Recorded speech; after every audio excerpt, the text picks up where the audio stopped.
Opa, fala galera, estamos aqui iniciando a nossa transmissão aqui de live. Antes de mais nada, queria agradecer ao pessoal que está aí assistindo. Quem não puder estar também, a gente vai estar gravando esse conteúdo aí e em outro momento está postando. Desde já eu peço desculpas aí pela demora na transmissão, foi um desafio novo.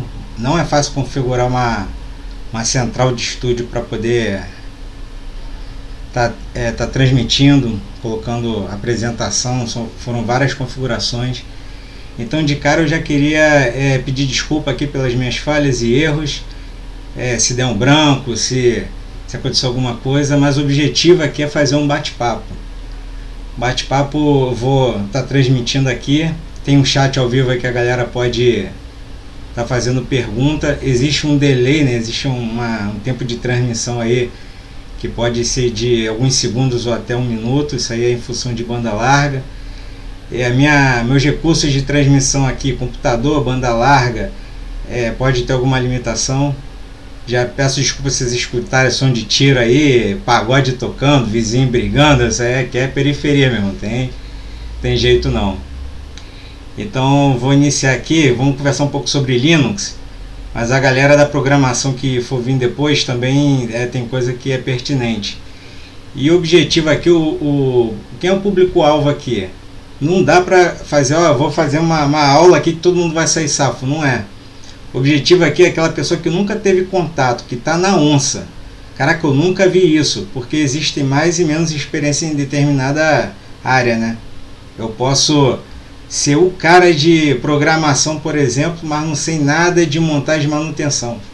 Não sei nem trocar um HD. Isso acontece em qualquer área. Não é demérito, é simplesmente o foco em uma determinada área. Como estamos juntos como uma turma, vai ter matéria que um vai ter mais facilidade, outras que outro vai ter mais facilidade.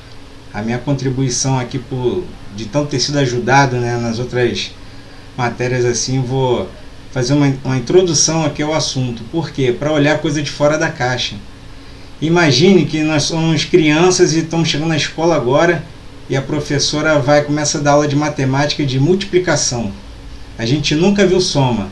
A professora entende que a gente já está safo em soma, porque veio de outra escola, só que a gente não viu soma. Então vai ser quase que impossível entender multiplicação, já que um conceito depende de outro. Entenderam? Então fazer uma introdução aqui para que quando vocês verem aquela terminologia, variável, constante, estruturas de decisão, tipos de dados, meu Deus, o que é isso? Que linguagem é esse que eu nunca vi? Então com essa introdução à matéria, vai dar uma ferramenta para facilitar esse entendimento aí. Então posso demorar um pouquinho aqui porque a transmissão tem que fazer várias ações aqui para poder a imagem correta chegar. E vamos começar aqui sobre a história do Linux. Como é que chegou no Linux e sua importância. Mas Feitosa, porque eu não quero entender isso agora não, quero me safar na prova, não sei o que. Mas eu garanto que se você entender da onde surgiu o Linux, você vai entender porque tem esse tanto de comando que a gente tem que decorar. E aquilo deixa de ser um bicho de 7 cabeças, entendeu? Então vamos começar aqui. Eu vou estar começando aqui a transmissão, só um momento.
Então, galera, obrigado por aguardar aí. Vamos começar a introdução à história do Linux. Eu vou estar fechando minha imagem aqui para concentrar melhor só no slide. Recomendo aqui que quem esteja assistindo, por favor, esteja assistindo numa tela grande, já que vai ter coisa escrita aqui. Assistir no celular não é o ideal, porém, se não tiver outro recurso, aí aonde puder assistir, tá tudo bem.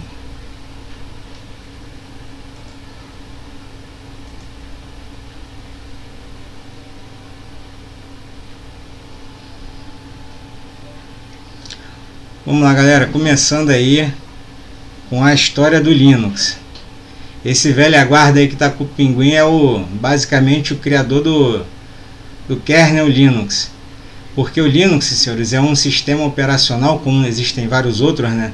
O que são sistemas operacionais assim, na essência, né? É aquele software principal que vai controlar a interação entre o seu hardware e o usuário, né? Gerenciando os recursos da máquina, memória, disco, banda larga da rede e por aí vai. Então temos vários sistemas operacionais. Um dos mais conhecidos é o Windows, né, que a gente usa na maioria dos desktops e tudo mais. Porém, existem outros sistemas operacionais, por exemplo, o próprio Android e o iOS, que são muito conhecidos para os celulares, né, os smartphones. E a galera Linux aí é meio líder na questão de servidores. A maioria dos servidores do mundo usam Linux ou Unix e seus derivados. Alguns sistemas operacionais são classificados como tipo Unix. Eles têm quase que a mesma estrutura, porém o Unix ele começou como um desenvolvimento acadêmico e acabou virando comercial. Então ele tem uma patente, uma especificação. Então Unix é um tipo de sistema operacional. Linux é baseado em Unix, mas outros baseados também eles são chamados de tipo Unix. Vamos lá.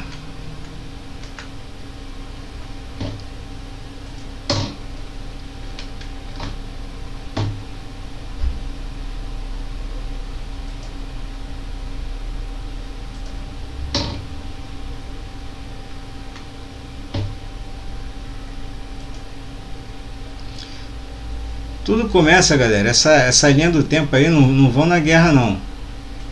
Essa linha do tempo que a gente vai começar aí, vou estar dando uma passeada aqui nos slides para poder organizar.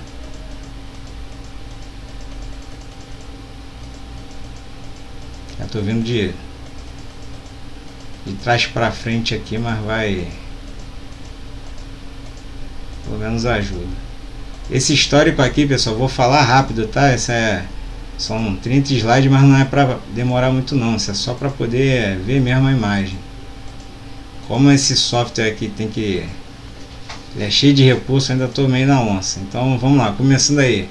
Nossa viagem no tempo aí começa com o telégrafo, 1835. Para que eu preciso saber disso? Porque o sistema operacional Linux, ele, assim como todos os sistemas operacionais, vão estar atrelados ao hardware, senhores. Existe uma ordem de evolução da tecnologia. Primeiro se aperfeiçoa o hardware e em seguida se acompanha o software. Ninguém inventa um programa para um maquinário que ainda não existe. Isso tem que ficar bem claro, isso ajuda a entender muito desse mundo de sistemas operacionais. Primeiro alguém descobre uma nova tecnologia, uma forma de aproveitar mais uma ação utilizando menos energia, melhorando a performance, e a partir desse ganho, cria-se programas que utilizem essas vantagens. Nunca o contrário. Não se inventa um programa de um aparelho que ainda não existe. Então tudo começa com hardware. 1835 aqui, o telégrafo foi desenvolvido, né? Foi a primeira vez que a humanidade conseguiu enviar sinais elétricos a longa distância. Antes sinais com fogo, fumaça, por aí vai. E o nome do velha guarda aí, Samuel Morse. É um nome conhecido aí, a galera que já ouviu falar, né? Código Morse advém desse velha guarda aí que inventou o telégrafo. Então, seguindo, Os lá de 1935 a gente pula para 1869. Porque já se mandava sinais, né? Código Morse e sinais elétricos tabelados, né?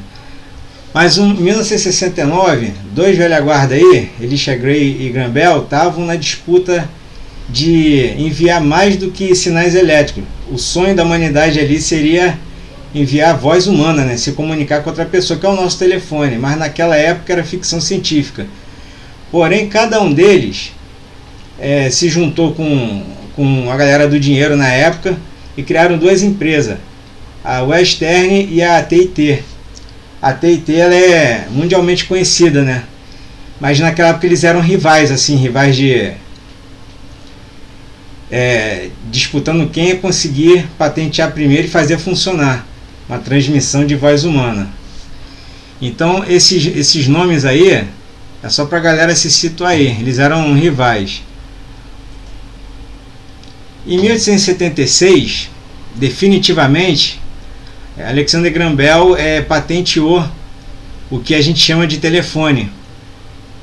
O Elisha Gray ficou para trás, perdeu essa corrida, ele fez o teste de demonstração primeiro e patenteou a invenção. Porém, isso não quer dizer que a empresa do cara ficou parada.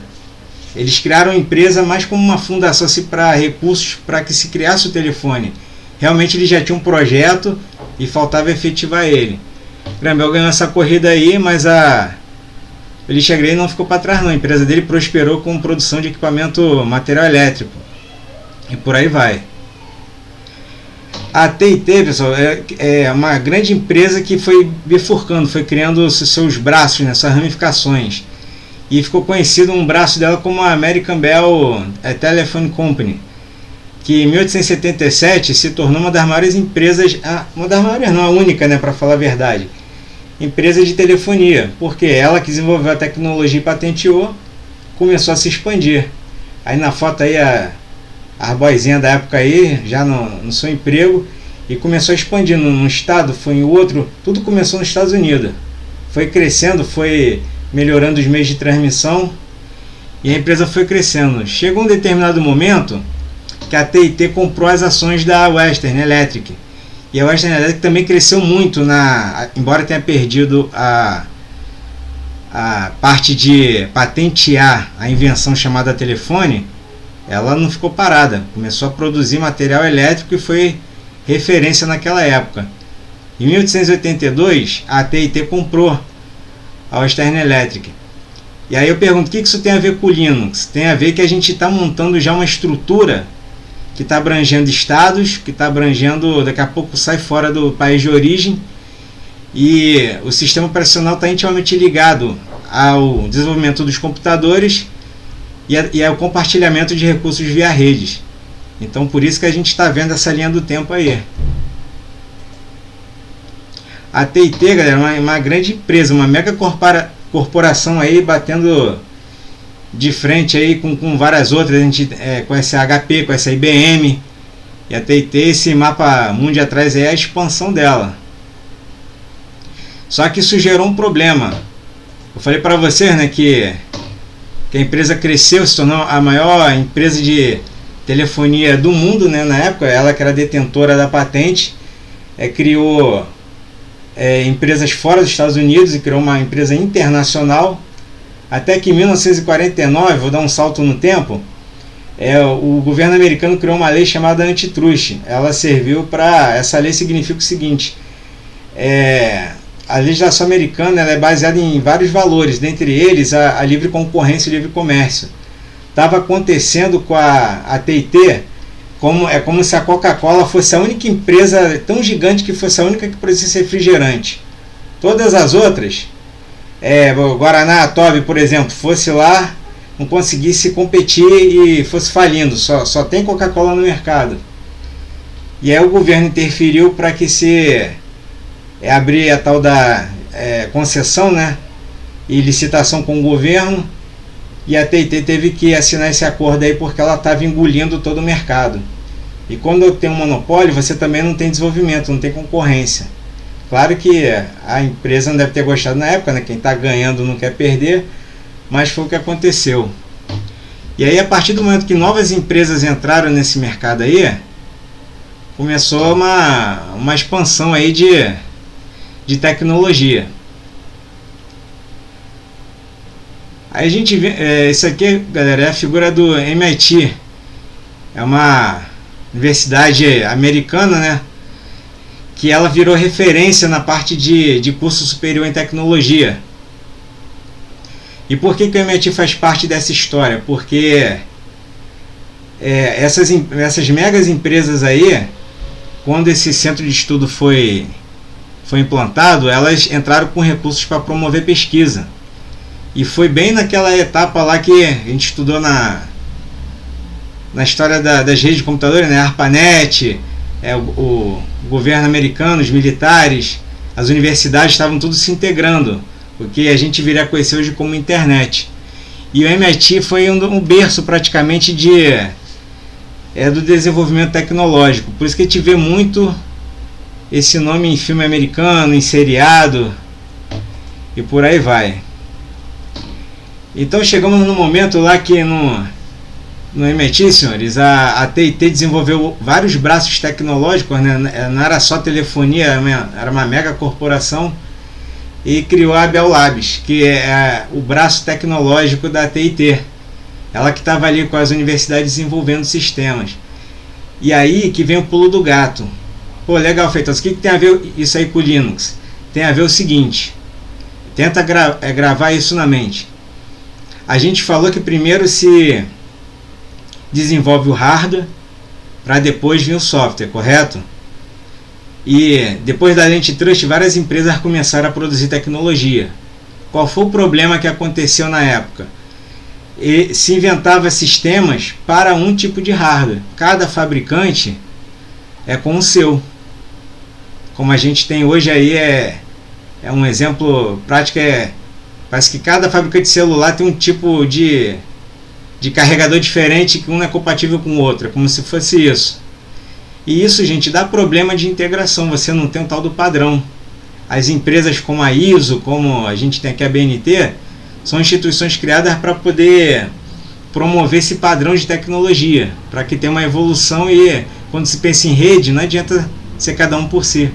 Não existiria internet se as máquinas não se comunicassem umas com as outras, né? Por isso que tem os protocolos de rede e tudo mais. Então, nessa etapa aí, senhores, a Bell Labs, junto com o MIT, estava ali no desenvolvimento de um sistema operacional. Já existia um outro, mas não cabe aqui falar não. O CTSS, Compatible Time Sharing System. Sem nem falar inglês, me perdoe quem sabe aí, estou chutando aqui. Mas o que vem a ser? É como se fosse um dos pais dos sistemas operacionais, foi um dos primeiros, desenvolvido lá no Instituto de Ponta, né? O que esse time sharing faz? Ele pega a fatia de processamento, está lá o computador, processador, memória, transmitindo energia e dados. O que acontece? Ele pega, de acordo com a solicitação, o usuário, um programa, pede alguma coisa, um processamento, um cálculo, ele vai tirar uma fatia de tempo e se dedica só a esse usuário. Daqui a pouco vem outra solicitação, ele vai para o que ele está fazendo e pega o outro. Só que para a época era muito rápido isso. É o que hoje a gente chama de multitarefa. O time sharing era uma revolução naquela época e era o investimento principal dessas companhias. Dava a impressão que o computador processava tudo ao mesmo tempo. Mas a gente sabe que isso não é verdade. É que ele divide de forma tão rápida que você não percebe quando um processo termina e começa outro. Então, 10 usuários pedindo 10 coisas, ele faz as 10 ao mesmo tempo. Mentira, ele faz uma de cada vez, mas num tempo muito curto, só que imperceptível. Entenderam, senhores? Então, esse time sharing era o good da época. E baseado nisso,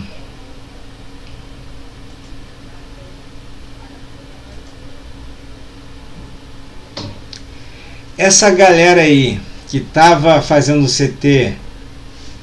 CTSS, que eram engenheiros, né, na época só babilaca da área, eles eram o início dessa tecnologia. Os caras então conheciam o que a gente chama de escovadores de bits. Os caras conheciam desde linguagem de máquina até alto nível. E eles criaram um projeto chamado Multics, que era um novo sistema operacional. Ele foi desenvolvido na linguagem chamada PL1. É como se fosse, né, invertendo o inglês aí, é linguagem de programação 1. Nós sabemos que existe N linguagens, mas daquelas linguagens avós, né, as linguagens pais aí de todas as outras, o projeto Multics era muito ousado na época. Eles queriam fazer um sistema de ponta, um laboratório de inteligência artificial, tudo isso lá para 1960, por aí. Já queriam uma coisa bem da galáxia. Mas deu PS, né? Não foi... a vontade era uma coisa, o fazer mesmo era outra. Deu muito problema de projeto, prazos não foram cumpridos e acabou que a Bell Labs abandonou esse projeto. Viu que não ia para frente, não ia dar certo e abandonou, tirou o aporte financeiro, né? E aí começou a agarrar isso aí. Essa galera aí, esses dois aí, ó, Ken Thompson e Dennis Ritchie, galera, eles eram engenheiros da computação que estavam nesse projeto do Multics. E eles estavam no meio do projeto e a Bell Labs abandonou o projeto, tirou o dinheiro, eles ficaram aí agora, agarrou. Só que eles queriam desenvolver, eles não queriam ficar com o CTSS, eles queriam terminar o Multics e continuar o projeto por conta própria. Dois babiças na área aí, só que claro, mais dificuldade, né? E vocês podem ver uma coisa interessante. Tudo que a gente estuda, estamos em matemática, faz referência, né, a Bhaskara, Pitágoras, é tudo gente que já morreu há séculos atrás. Mas a informática ela é muito recente, ela não tem nem 200 anos de... considerando que lá no telégrafo 1835 a gente não estava falando de informática, mas já tinha transmissão elétrica. Então muitos desses caras pioneiros na informática estão vivos hoje, né? Não é uma geração que passou não. Só o Dennis Ritchie que ele é o criador da linguagem C. Ele morreu há pouco tempo, há uns poucos anos atrás, que agora eu não lembro o ano exato. Mas esses dois juntos estavam no processo do Multics, a Bell Labs abandonou e eles foram sozinhos na raça. E aí eles criaram, né, conseguiram desenvolver o Unix, ou seja, de Multic fizeram o Unix. E o que isso significa? Fizeram um acrônimo, né, da palavra. Eles fizeram o Multics, terminaram o projeto, só que de forma mais enxuta e reduzida. Aquele sistema operacional CTSS, senhores, foi utilizado para desenvolver o Multics. E depois eles tentaram, né, no meio do projeto, usar o próprio Multics para desenvolver ele mesmo, para melhorar. A linguagem era aquela, né, PL1. E depois eles... O projeto, quando chegou na etapa do Unix, com esses dois aí encabeçando, né, o Dennis Ritchie criou a tal da linguagem C, que é o que a gente vê hoje. E por que as universidades ensinam C, não ensinam agora as linguagens mais modernas? Porque além de ser uma linguagem intermediária entre baixo nível e alto nível, o C foi uma das linguagens que mais teve tempo de produção de literatura sobre ela, de software, de manuais, de tudo. Então é uma linguagem que você tem mais suporte e mais aporte assim para qualquer circunstância. Então ela acabou sendo ali patrimônio histórico, né, tombada ali, ela evoluiu, criaram-se linguagens derivadas, C++, C Sharp, mas o C até hoje ela é atualizada. Essa foto aqui, senhores, ela é uma foto rara e mostra o Dennis Ritchie e o Ken Thompson desenvolvendo o Unix na época. Eles tinham um computador da IBM, que na época era esse armário aí, né? Mas para a época era uma máquina boa, assim, que eles conseguiram, com muita dificuldade conseguiram, porque, né, como eu disse, eles não tinham dinheiro lá. E aqui eu quero que os senhores reparem numa coisa, que ajuda a entender por que o Linux tem tanto comando. Vou passar a foto aqui. É justamente essa aqui, galera. Olha como era a máquina antigamente. Tinha todo aquele rolo ali, a CPU, né? E ela tinha o teclado ali separado direto a uma impressora. Nessa etapa aí, senhores, não existia monitor e nem existia mouse. Esses computadores eles só eram comprados ou pelo governo ou por instituições, ou por empresas que tinham muito dinheiro. O PC portátil não era popular ainda, não se tinha computador em casa as pessoas. Então essas máquinas custavam o olho da cara na época. Essa listinha aí que está do lado, senhores, é uma lista de comandos aí, ó, de várias linguagens, que está relacionada ali, ó, LI, Cifrão, V0, WAN, linguagem Assembly, que é uma linguagem de bem baixo nível mesmo. Lá stand, count lá, C++, printify no C, que é o que a gente está até fazendo algoritmo, né? Quer escrever algo na tela, a gente coloca aí printf, ele echo, ele é usado no Shell Linux, no Bash, né? Que é o terminal Linux. Write line no Pascal, ou seja, todas as linguagens têm um comando que basicamente diz escreva. Tá aí o Portugal aí, que não deixa a gente mentir, né? O pseudocódigo utilizado no Portugal Studio, no Visualg e por aí vai. Então por que tem esses comandos? Onde veio isso aí? Print, escreva, imprima? Porque naquela etapa lá, senhores, não tinha monitor, não tinha o ecrã, não tinha como exibir na tela. O cara programava e os resultados iam saindo naquele rolo de papel ali, aquele formulário contínuo. Quem pegou as impressoras aí mais antigas aí já sabe como é que era. Ficava uma caixa de papel vazia alimentando a impressora e outra para receber as impressões. Então é por isso, senhores, que como não tinha nem mouse nem monitor, todo o comando ali era o comando de saída, praticamente. E aí a gente hoje fica decorando essas coisas aí e não sabe por quê. Mas é por causa disso. Por que printf? Porque quando foi inventado o C, mandava imprimir na folha mesmo. É por isso, não tinha um exibir na tela. E já que ele está falando de mouse, né?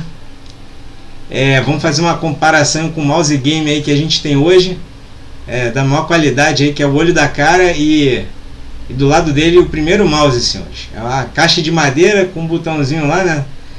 Uma porta serial ali, se eu não me engano. E o mouse evoluiu muito, né? Só que nessa etapa aqui não tinha. Então, como era a interação do programador com o computador? Era através que a gente chama de CLI,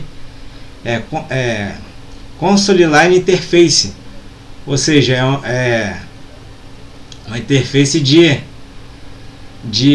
linha de comando, né? Command. A gente chama de console, de shell, tem vários nomes que a gente dá aí. Mas o importante é entender que naquela época, senhor, era só tela preta. Então você não tinha a expressão de hoje, clica com o botão direito do mouse, vai em copiar, depois vai em enviar para, e vai lá em colar, não sei o que. Não tinha isso na época. Tudo que se fazia era por comandos. E tinha tanto comandos que eles foram classificados em grupos, né? Temos comandos para manipular arquivo, comandos para manipular rede, comandos para manipular diretório, comandos para dar privilégios a usuários. Todas essas classificações têm 5, 6 comandos aí, ou muito mais, né, com seus parâmetros, que servem para fazer N tarefas. E é por isso que quando a gente tem aula de Linux, tem essa renca de comando aí. E as pessoas não perguntam, poxa, mas hoje a gente tem mouse, hoje a gente tem monitor, hoje a gente tem a tal da GUI, né, que é a parte, a interface gráfica. Por que eu tenho que ficar decorando comando?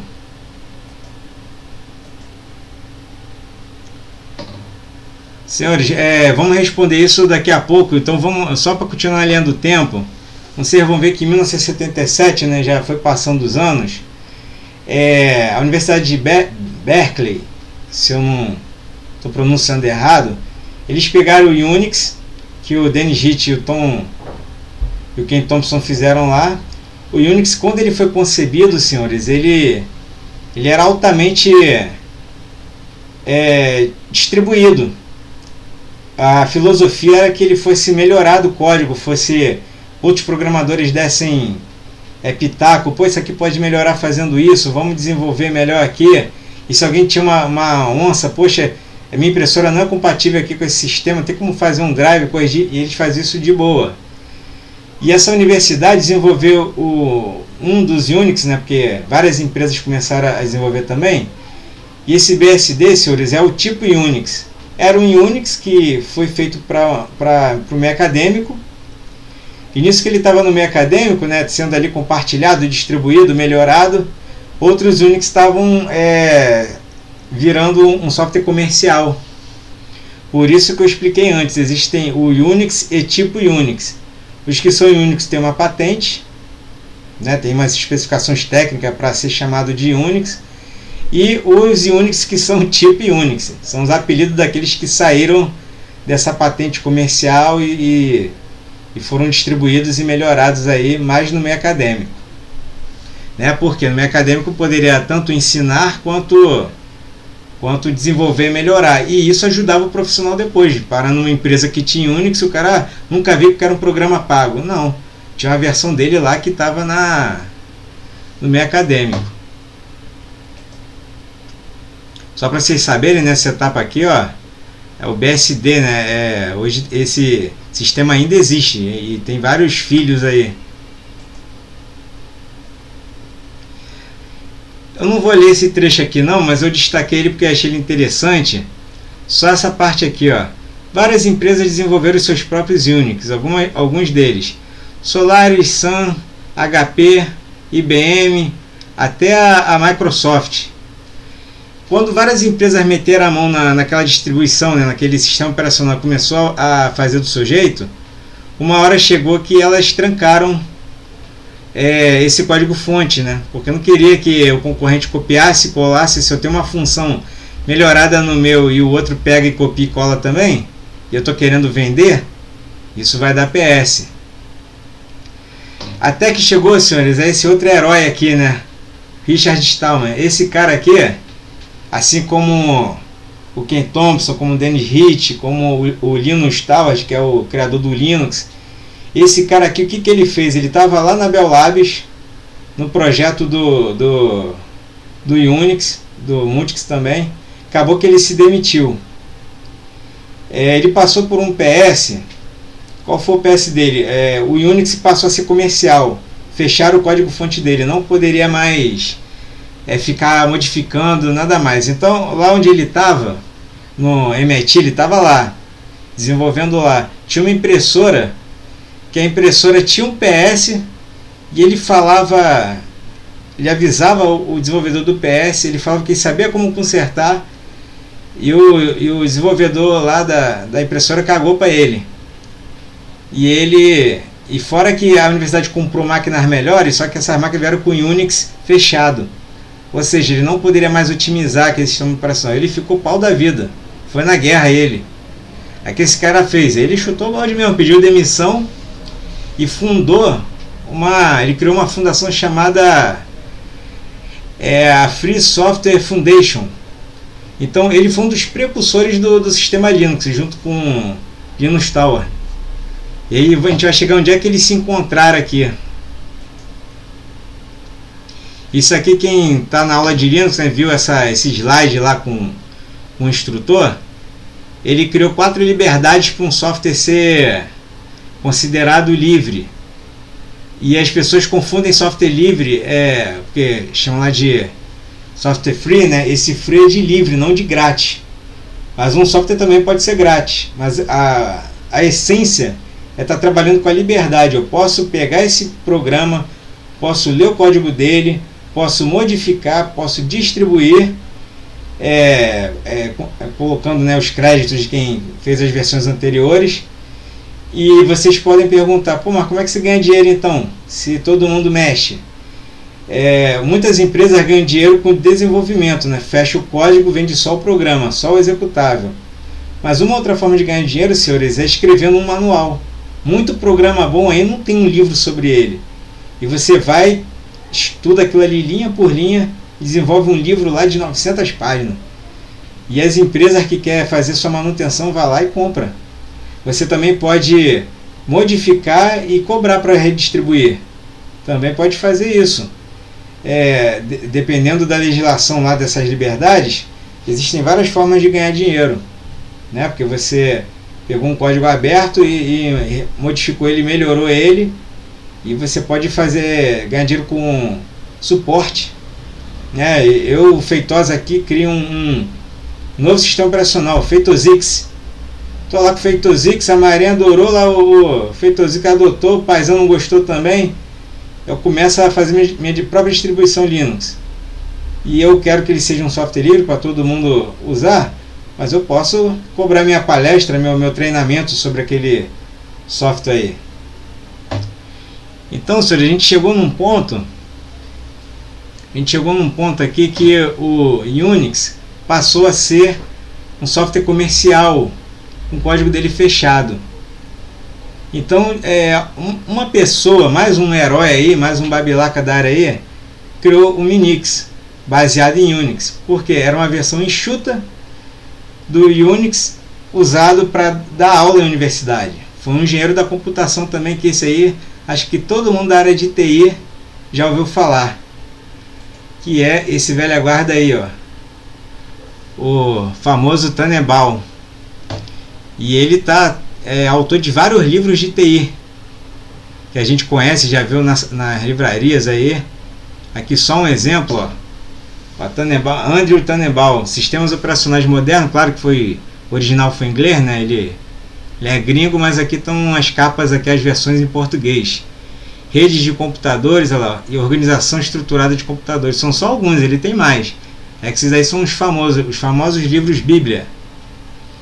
Os famosos livros Bíblia. E que é livro que tem mais de 600 páginas assim. Então, veja bem, o cara é vivo, tá na área e é um dos nomes aí de ponta da tecnologia da informação. Quando a gente chega em 1991, galera, o Minix, obviamente, ele foi muito bem aceito pela comunidade, né, de programadores. E o Tannenbaum, ele era um professor que ele queria ensinar o Unix. E o Unix empresarial, né, não deixava. Por isso que ele criou um sistema operacional. Só que muita gente começou a adaptar no Minix. Falou assim: ô Tannenbaum, dá para melhorar a interface dele. Ele fica lento aqui, esse código aqui resolve. Mas o Tannenbaum não queria ficar ali, ele criou, mas não queria ficar desenvolvendo, não. A função fim para a qual ele criou o Minix era dar aula. Ele desmembrou lá código por código como funciona o sistema operacional. Tanto que é um sistema operacional ali de referência para como se criar um sistema operacional. Ele explanou ali linha por linha. E ele não queria ficar ali consertando erro ou evoluindo, não. Ele chegou no objetivo dele. Aí em 1991, esse velho guarda aí, né, o Linus Benedict Torvalds, eu nem sei falar o nome dele, mas só sei que ele é um cara que ele pegou o Minix e falou assim nos fóruns lá de desenvolvedores: senhores, estou desenvolvendo um kernel baseado em Minix, porém com várias melhorias. Alguém pode dar sugestões aí do que eu possa acrescentar aqui? E foi um dos primeiros que se prontificou a melhorar o Minix. Aliás, não melhorar, né? Ele fez uma engenharia reversa lá e criou um novo sistema. O Tannenbaum não queria ficar fazendo isso, então outra pessoa foi e fez, que é o Linux. Aí o nome Linux é uma referência esse velho guarda. Ele era estudante de ciência da computação na faculdade de Helsinki, que fica lá na Finlândia. Daí que vem o pinguim, senhores, que é um animal símbolo lá daquela região fria, né, Finlândia lá. E daí que vem o pinguim. Caso alguém nunca tenha ouvido falar dessa história aí. Então, para que essa história do telégrafo até esse velho guarda aí? Para vocês saberem que primeiro veio a transmissão de sinal elétrico, e dessa transmissão foi tendo evolução tecnológica no hardware, e o software foi ocupando esse hardware, foram se criando sistemas operacionais. Teve os sistemas avós, o CTSS, aí veio o BSD e o Unix, veio o Minix, e o Linus Torvalds fez o Linux. E aí que começa a história do Linux.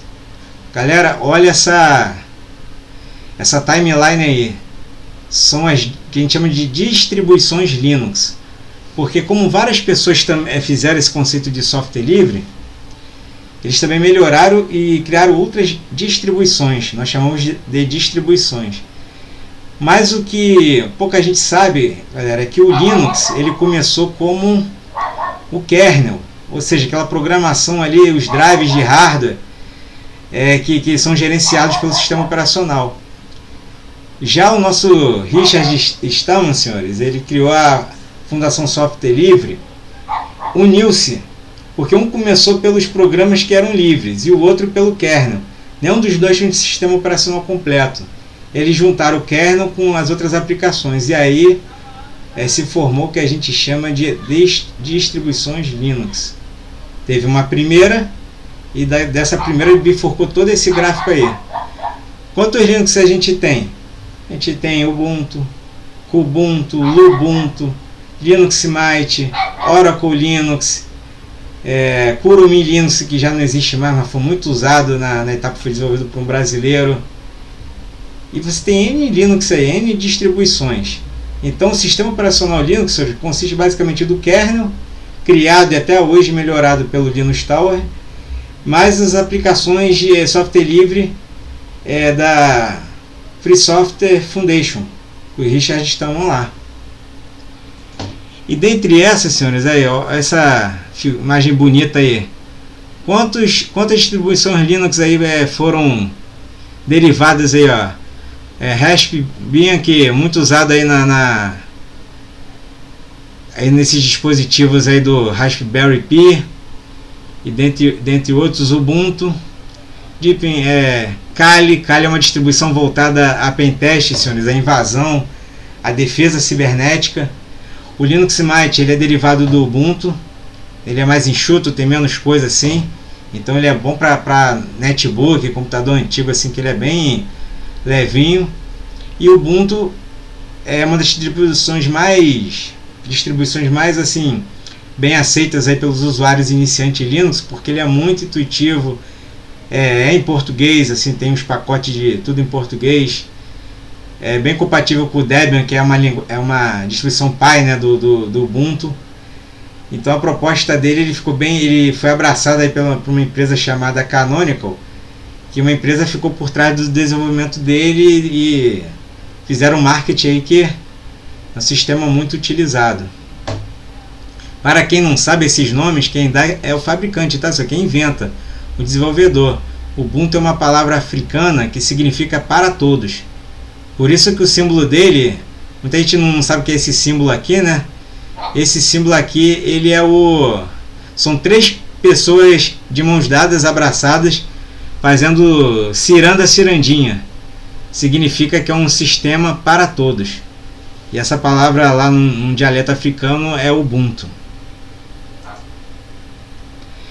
A gente está aqui em 2021, né? A distribuição Ubuntu, vamos utilizar ela aqui como referência porque é usada no CQTE. Estamos na versão 21.04, com esse símbolo aí do hipopótamo. Por que tem um hipopótamo atrás, né? A gente já viu aqui que o símbolo do Ubuntu são 3 pessoas unidas, né? Fazendo roda aqui. Mas o Ubuntu, ele é uma distribuição que quem cria dita regra, senhores. Quem cria dita regra.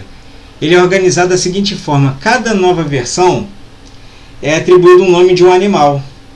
E agora em 2021 escolheram o hipopótamo, só isso.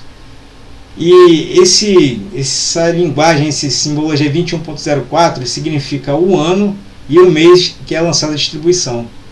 Ubuntu 21.04 significa o que, senhores? Que é uma versão lançada em 2021 no mês de abril. O Ubuntu segue uma regra que ele lança uma versão sempre em abril e outra em outubro. Então, em outubro do ano passado, qual era a versão do Ubuntu? Era a 20.10. Agora 21.04, porque a gente está no mês de abril. Quando chegar em outubro, vão lançar o Ubuntu 21.10 e ano que vem Ubuntu 22.04. Aí vai mudar o animal, o símbolo da distribuição. Por que eles fizeram isso, botando um de animal? Não sei, quem cria dita regra. E aí eles determinaram assim. Então, senhores, chegamos aqui finalmente ao Linux, né? Toda essa história aí para a gente chegar. Então, o maior sistema que a gente tem como referência é o Windows, né? Que a maioria aqui, quando fez curso de informática ou viu um computador pela primeira vez, foi com o computador Windows.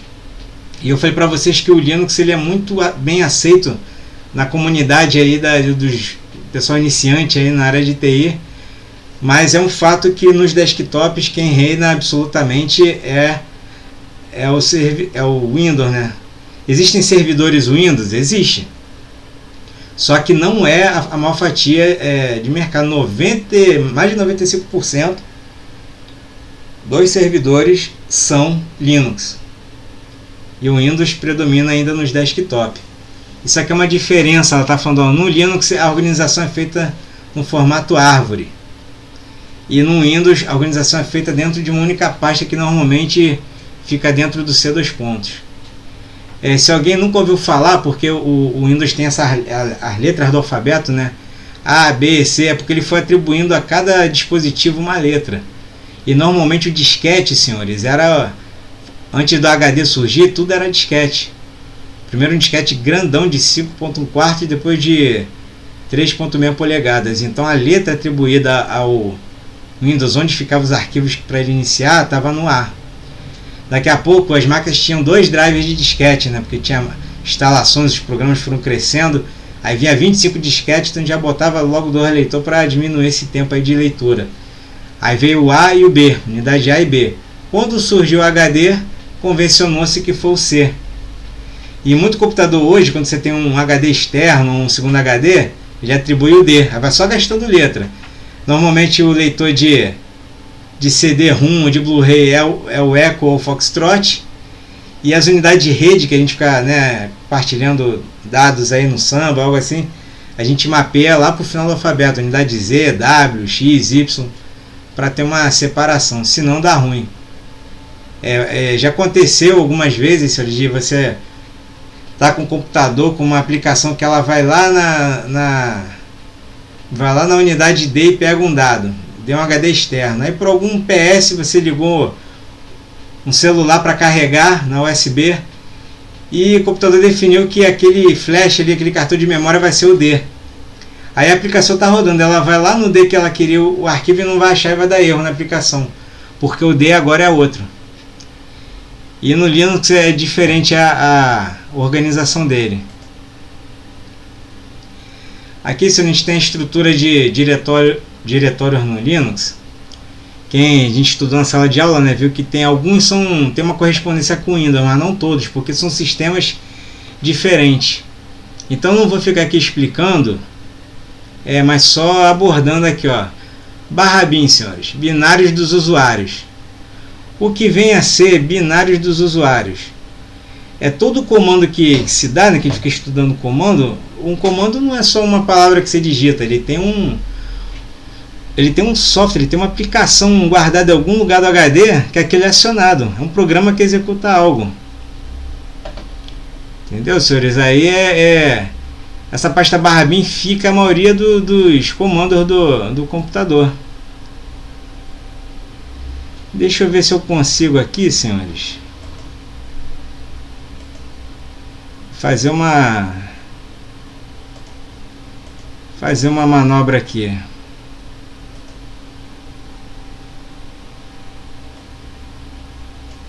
Então vamos começar aqui pelo /bin, onde fica os binários dos usuários. Show de bola.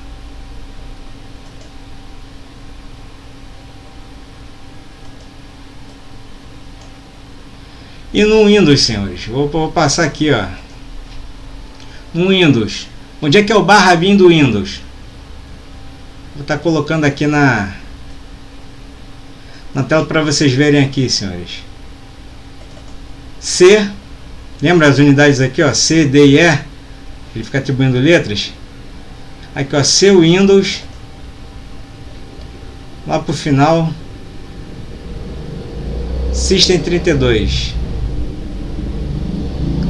Um monte de pasta aqui, mas começa, olha aqui, ó, os DLLs, os comandos.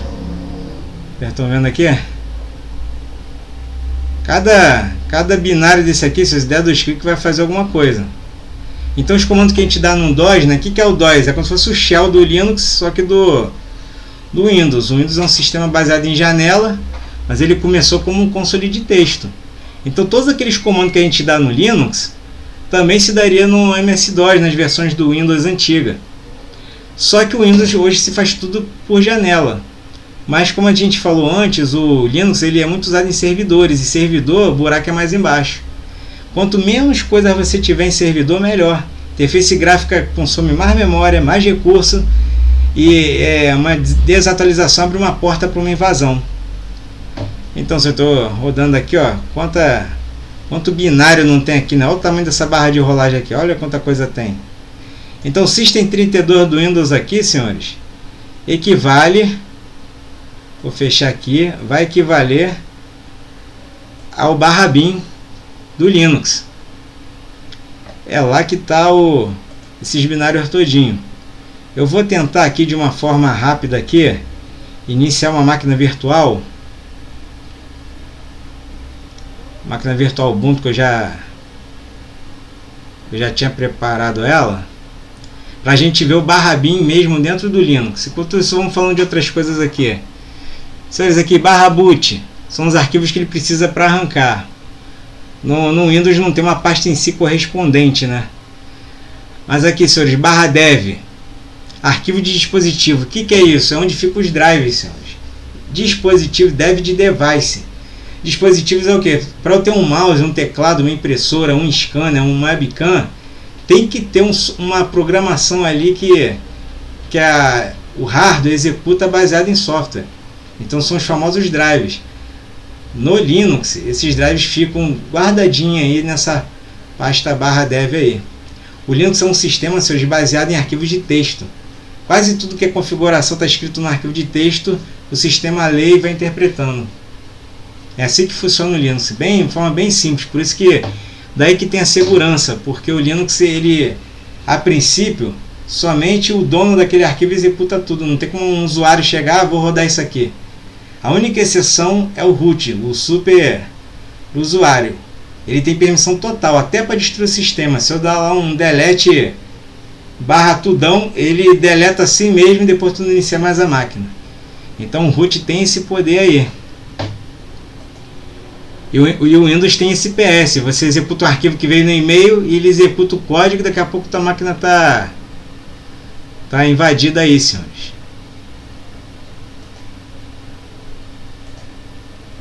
Deixa eu ver se eu consigo colocar aqui para vocês aqui.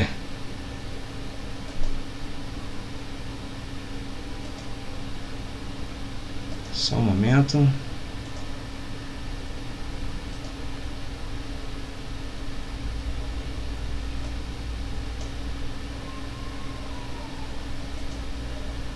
Olha aí, senhores, consegui colocar aqui a tela do Ubuntu, aqui é a versão já 21. E que a gente tem aqui a pasta pessoal. Tá vendo? É bem parecido com o Windows, né? Que a meus documentos aqui seria no Windows, seria a pasta pessoal aqui, ó. Deixa eu ver outros locais aqui. Computador, vou na raiz, ó, na raiz desse sistema aqui. Olha a pasta aqui, ó. Só um momento. Vou botar aqui para /bin. Vamos ver se ele vai exibir para mim aqui. Aqui, senhores, olha esses arquivos aqui, ó. Todos esses arquivos aqui são comandos que eu posso dar lá no terminal e ele vai executar. Aqui, date. Date é um comando que, se eu der ele no terminal, ele vai me informar a data hora do sistema.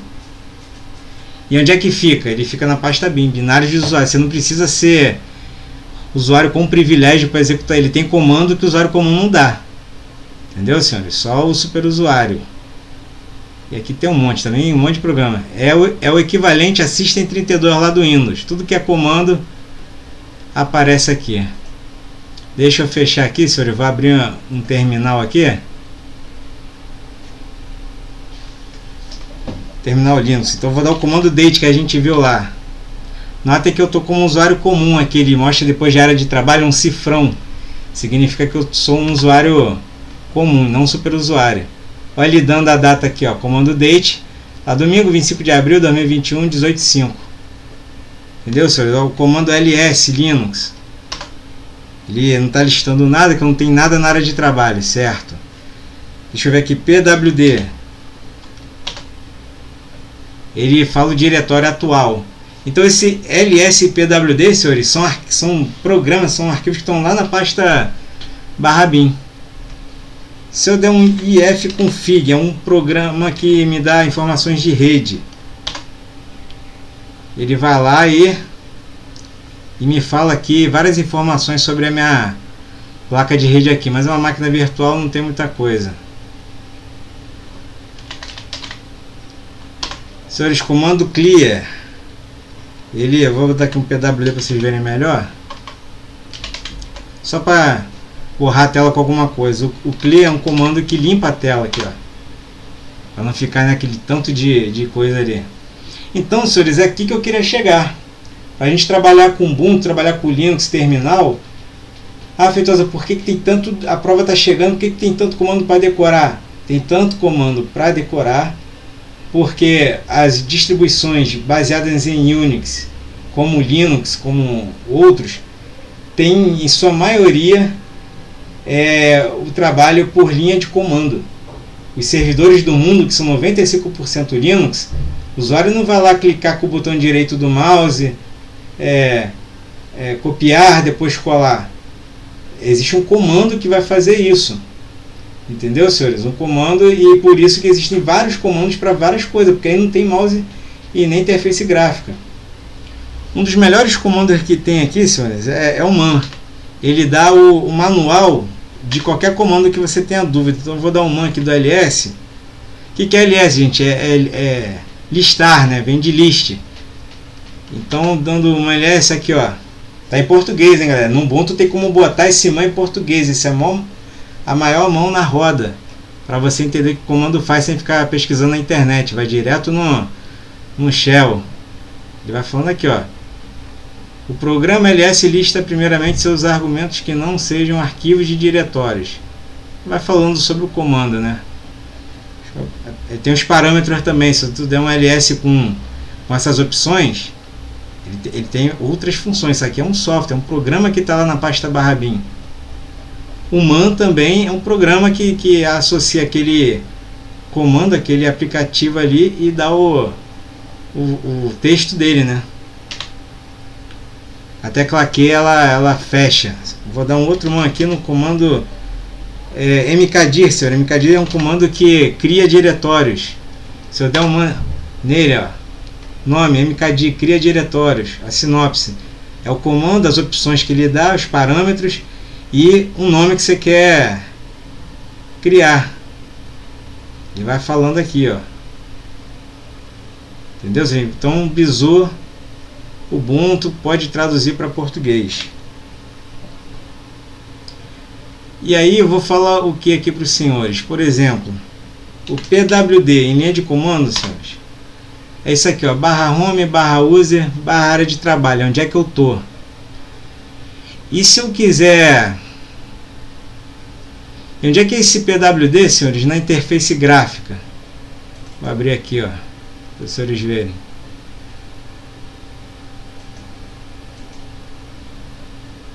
Só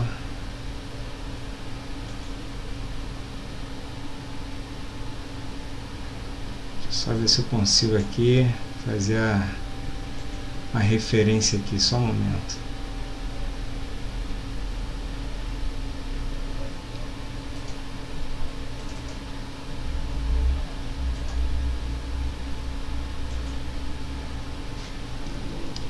A minha distribuição é assim. Estava com problema aqui de achar a propriedade aqui. Senhores, olha essa propriedade de documento aqui, ó. O nome da pasta é documento e ela se encontra em pasta pai, né, que é o raiz home user. User aqui, senhores, é o nome do usuário que eu botei na criação do Ubuntu. Né, ao invés de eu botar Feitosa, que eu botei user, aí parece que confunde como se fosse algo de sistema, mas foi o nome dele. Essa informação que a pasta documentos está aqui em home user, ou que a minha pasta pessoal, propriedades dela aqui, ó, tá em /home. Esse aqui, senhores, é o PWD no modo gráfico. Se o meu servidor tiver uma guia, uma interface gráfica, eu vou em botão direito do mouse, né? Olha o mouse aí, ó. Botão direito do mouse, propriedades. Aqui eu tenho, ó, nome, onde fica as permissões, ó. Tudo isso daqui, informação de rede, ó, tá no modo gráfico. Mas e se eu tenho um servidor, senhores, um servidor que não tem modo gráfico? Como é que eu vou saber as propriedades da minha pasta, do meu arquivo? Você tem que saber que o comando é pwd. É isso, senhores. Esses comandos todos têm uma correspondência no modo gráfico. Porém, às vezes a gente instala ele no modo texto. E aqui eu vou fechar essa... Vou fechar essa janela aqui. Vou mostrar para vocês outra coisa aqui. Ó, a galera de programação que já entrou aí depois das 18 horas aí, tá vendo o Ubuntu, né? Mas a gente vai chegar lá em programação, então fica ligado aí que nenhum conhecimento ele é em vão, senhores. Eu vou colocar aqui para vocês uma outra tela aqui.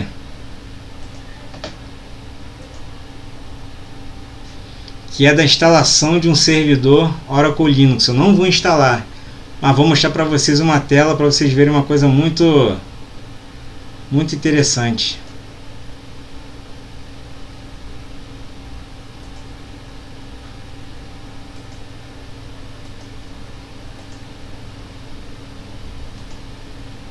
Vou trocar aqui rapidinho. Olha aqui, senhores. Essa aqui é a tela de instalação de um servidor Oracle Linux. A gente vai aqui configurando, né? Região, hora, tudo mais. Porém, tudo aqui, isso aqui é uma interface gráfica, senhores. Existem formas de instalação que não tem nada disso aqui, que não tem mouse. Você vai só usando o teclado. Fonte de instalação, teclado aqui para configurar. Os sistemas parte que eu vou usar, formatar aqui, particionar. Mas aqui, seleção de software. Você vai instalar um servidor Oracle Linux, olha as ferramentas, as opções que ele te dá. Você pode criar um servidor de infraestrutura. Aqui, ó. Aí ele tem a opção aqui, servidor de backup, nomes DNS, depuração, cliente de diretório, servidor de e-mail, servidor FTP.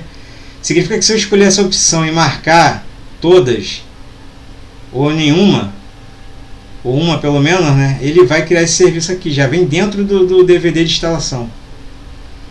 Eu posso usar ele como servidor de impressora, e aí ele tem todas essas ferramentas aqui, ó, para gerenciar desempenho, para controlar a impressão. Servidor web, senhores, eu não tenho que ficar instalando serviços de instalar o sistema e depois instalar a aplicação Apache, não sei o que, não. Ele já tem aqui, ó, se eu quiser como servidor web, eu posso também escolher outras ferramentas aqui, cliente backup, máquina de virtualização, servidor que vai gerenciar máquinas virtuais, como se fosse um VirtualBox, né, só que a nível de servidor. E aqui, senhores, essa instalação com GUI. Todas essas funções aqui com a ferramenta GUI.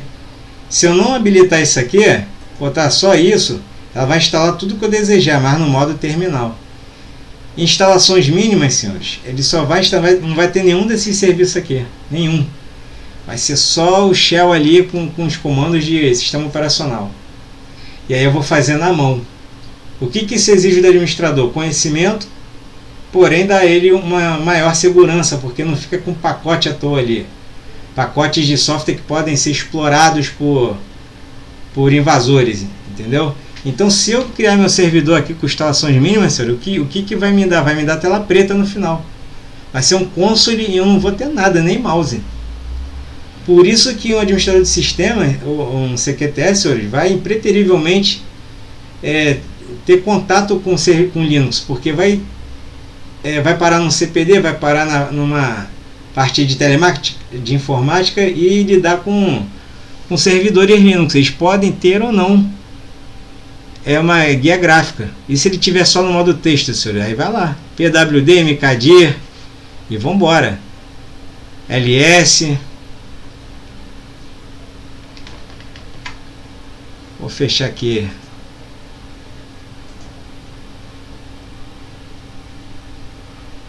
essa janela e vamos continuar aqui para terminar logo aqui a parte de Linux.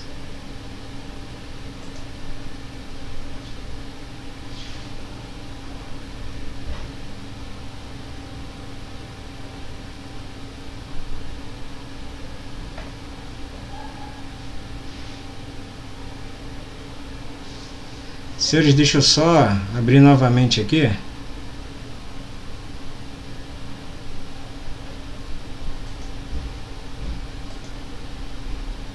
Porque tem um delay aqui da minha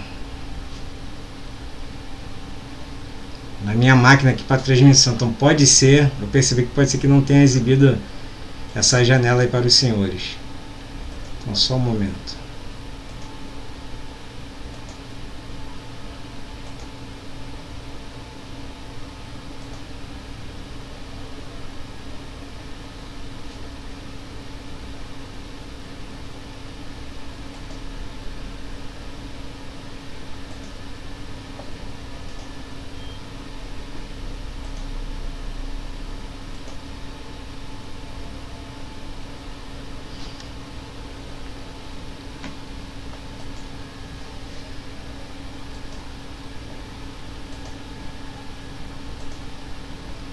Agora sim, senhores, está aqui, ó.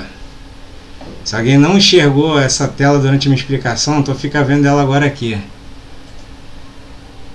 O servidor aqui é uma instalação de um servidor Oracle Linux. Olha, tem uma interface gráfica para você escolher aqui, né?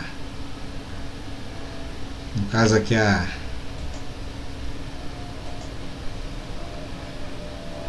data, o horário. Tem várias configurações aqui. Escolher o teclado, particionar o disco, criar aqui as partições que vão me interessar. Mas é aqui que eu queria explicar para os senhores. Ó, ele vem por default aqui, instalação mínima, que não tem nada, só os comandos de sistema, tela preta. Se eu escolher aqui funções de servidor, ele me dá várias ferramentas em tela preta ainda para fazer alguma coisa. Só se eu selecionar aqui, ó, servidor com gear, é que ele vai me dar essas opções aqui para eu ter uma janela gráfica para trabalhar com essas aplicações aqui voltadas a servidor, MySQL, e aí vai. Então, senhores, por default aqui, ó, vocês vão parar no Moem que só vai ter tela preta. Era aqui que eu queria mostrar para os senhores. E se eu chegar aqui e só tiver tela preta, eu fiquei na onça, né? Como é que eu vou? Não sei nenhum comando de terminal, não sei shell. Então daí a importância de entender, né? Por que a gente estuda esses programas aí. Voltando aqui, senhores, para nossa árvore de diretório aqui, /root é a pasta pessoal do superusuário. /home, senhores, é o diretório dos usuários. /home é os meus documentos do Windows. Lá que tem música, documentos, downloads e tudo mais. Cada usuário criado no Linux vai ter um nome dentro da pasta home. Posso botar aqui Feitosa, Feitosa 1, Feitosa 2, Feitosa 7. Cada um desses Feitosa vai abrir uma pasta pessoal com documentos, imagens, músicas, downloads. A pasta meu documentos do Windows é a /home aqui.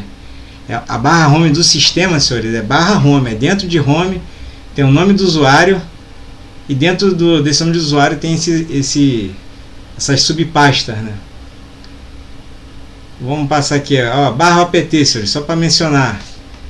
É onde se instala programas que não vêm junto com o Linux. Eu vou pegar um programa Linux de uma fonte externa. Ele, quando for instalar, ele vai instalar aqui em /opt, optional. Um bom exemplo é aplicações de backup como Bacula. É o exemplo que me vem na cabeça aqui. E outros vai vir tudo para cá, para o opt aqui. Vamos acelerar aqui, só um momento.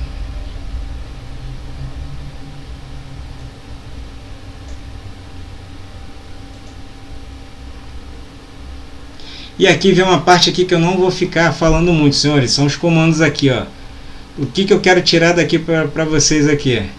Comandos para manipulação de diretório. Isso aqui, senhores, é uma classificação. Dentre esses 1.500 programas que tem, alguns deles foram feitos só para mexer com o diretório. Aí está o ls, que é o list, né? Tem o cd, que fica trocando de diretório, mkdir, que cria o diretório. Então todos esses comandos aqui tem muito mais, cat e vai embora. são comandos dessa natureza, comandos para manipulação de diretório. E é bom saber essas classificações aqui, porque daí que vem esse tanto de raio de comando que a gente tem que ficar decorando. A gente vem para outros tipos de comandos aqui, ó, comandos para manipulação de arquivos. A gente tem visto isso em aula. RM, apaga arquivos. RM-F, ele remove os arquivos sem perguntar se deseja realmente. Tem uma coisa que a gente fala que é o comando mais perigoso do Linux, que é o rm-rf/. Esse programa, se você tiver como super usuário, você vai deletar todos os arquivos do barra, que é o coração do teu Linux. Ou seja, o sistema vai deletar a si mesmo e vai dar pau. Depois você não consegue mais reiniciar, você mata o teu sistema operacional. Comando CP, copia arquivos. Comando MV, ele move ou renomeia. Ou seja, são comandos para manipulação de arquivos. O outro lá era de diretórios. São todos esses comandos lá dentro daquela pasta /bin que a gente viu. Porém, eles têm naturezas diferentes, são separados por grupos. Aqui são os comandos para manipulação de contas. São todos os comandos que também tem na pasta /bin que a gente viu em sala de aula, add group, groupdel, paswd. Eles têm parâmetros, tá vendo? Que vão dando mais opções àquele comando ali. Só que esses comandos aqui são classificados como manipulação de contas. E aí, em vez de você estudar 1500 comandos lá, pegar um livro de Linux de 1000 páginas, a gente vai pegar esses comandos por natureza e o bizu a estudar separado. O que tem de comando aqui para manipular? É só diretório, que a gente viu em sala de aula. Está lá na apostila. E aqui são outras naturezas de comandos aqui para administração. São os mapas mentais, né, gente? Adoro isso daqui. Gerenciamento básico. Vou estar disponibilizando essas imagens lá no grupo depois, hein, galera, do WhatsApp. Comandos para permissões, ó. Tchau. Que a gente chmod a gente viu em sala de aula. E aqui chegamos ao fim dessa apresentação Linux. Então o objetivo dessa aula foi para poder, quem nunca viu, nunca teve contato na aula e tá na onça, poxa, é muito comando para decorar, entender da onde que chegou esse tanto de comando. O resumo deles é o que, senhores? Eu vou estar falando com vocês aqui. A gente viu aqui em Linux, senhores, que esse tanto de comando para decorar, eles são divididos por natureza. Comandos para manipular arquivo, comandos para permissões, comandos para manipular diretório, tem comando para iniciar ou interromper serviços do sistema, entendeu? E a maioria dos servidores não tem interface gráfica. Não dá para chegar lá, vou acionar ali o aplicativo aqui de banco de dados. Não tem. Por isso que a gente tem que fazer esse tanto de comando. Vamos estudar para provas que a gente viu em sala de aula, né? Não vai cobrar aquilo que não passou. Então por isso que tem a apostila lá. Então fala, galera, aí da live aí. O pessoal ficou ouvindo sobre Linux, né? Mas tem a ver com programação. A gente falou aqui do Dennis Ritchie, aqui, que criou a linguagem C, que ele aprimorou, né, da linguagem B, que era anterior a ela, e que a programação ela veio justamente porque se desenvolveu sistemas operacionais e aplicativos. Primeiro veio o desenvolvimento do hardware, né, novas tecnologias de transmissão mais rápidas do que as anteriores, e os programas acompanham essa facilidade, né? Se eu aumentei, tripliquei a velocidade de transmissão, eu posso criar um software que utilize essa vantagem. Então, senhores, vou dando aqui somente alguns segundos aqui, eu vou colocar aqui só mais um slide aqui para falar de programação e a gente encerra a live aqui. Só um momento, por favor.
Então, fala galera, agora obrigado pela paciência aí. A aplicação ela é meio pegajosa aqui e eu também não tenho conhecimento total aqui, tive que ser imagem por imagem, excluindo as que estavam aqui pré-selecionadas. Vamos falar de programação aqui, começando por essa imagem, senhores, desse braço robótico aqui, né? Então, de primeira, a gente vê o quê? Eu já dei esse exemplo em sala de aula uma vez. Se eu falar para um ser humano pegar um copo d'água e entornar o copo, beber a água dentro do copo, o ser humano vai fazer basicamente 3 passos, né? Pegar o copo, trazer para perto da boca e engolir a água lá virando o copo. 3 ou 4 passos no máximo. Mas quando a gente programa uma máquina, você tem que falar cada coisa para poder... cada comando para ela poder interpretar ali e executar aquela ação. Então um braço desses aí, senhores, vocês podem reparar que para fazer ele pegar um copo de água, e vai ter que abrir aí essa garra, vai ter que girar o eixo dele, vai ter que levantar o copo até certa altura. Então cada minúscula etapa dessa daí tem que ser dita via comando para o computador, porque reza a lenda que o computador é burro, ele não adivinha nada, só que ele é muito rápido. Você tem que dar instrução para ele de cada coisa que você vai fazer, de modo que se aquele braço já era faxina, imagina um ciborgue, um androide desse daí, para pegar um copo d'água e trazer esse copo d'água aí para derramar no chão em algum lugar especificado.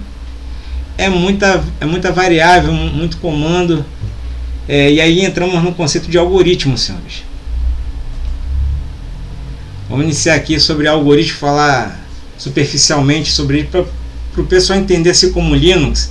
Espero ter passado aí o contexto, por que a gente fica decorando esse tanto de comando, que foi respondido. E algoritmo, por que tem esse tanto de void main, tipos de dados, variáveis, função, por que a gente entra nessa imersão nesse mundo de programação e fica perdido com a terminologia. Então a gente vai descobrir isso aqui. Olha esse algoritmo aqui, ele não está em nenhuma linguagem de programação, né? Ele está escrito em português mesmo, como se fosse uma receita de bolo. Alguns exemplos de algoritmo. Algoritmo, somar 3 números. Aí passo 1, receber os 3 números. Passo 2, somar efetivamente os 3 números. Passo 3, mostrar o resultado obtido. Então, algoritmo é isso, senhores, passo a passo para se chegar a uma ação, um resultado que se queira, que se deseja. Algoritmo ele não existe só na linguagem de programação. A gente, quando faz um código de um software, de um programa, seu código fonte, é considerado um algoritmo escrito numa linguagem, porque é um passo a passo, uma receita de bolo para se chegar em alguma coisa.